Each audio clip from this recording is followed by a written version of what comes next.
Welcome to Sweet Life Beat Life. We hope this video helps. You start by confirming compatibility and granting permissions, so the app can control system gestures. This avoids interruptions. Once done, open Edge Slider Lite and accept the initial prompts. You'll be guided to a quick calibration. Make sure to charge above 20% and enable Bluetooth or Wi-Fi if you plan to sync profiles. These steps put you directly into the setup flow, so you can adjust sensitivity and hotspots without later redoing basics.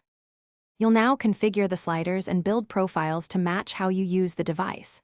Start by adjusting sensitivity. Lower values register faint touches, while higher values need firmer swipes. Once you have a feel, create distinct profiles for tasks like media or gaming and assign gestures. Swipe for navigation, hold for quick actions, double tap for shortcuts. Make sure to test each gesture immediately, so you can fine-tune delays and dead zones and avoid accidental triggers during regular use.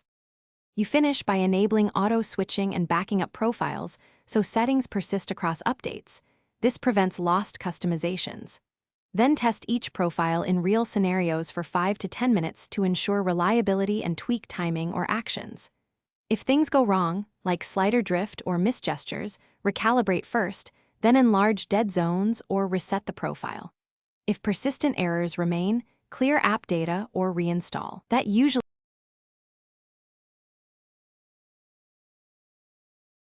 Thanks for watching. Consider subscribing if we helped you.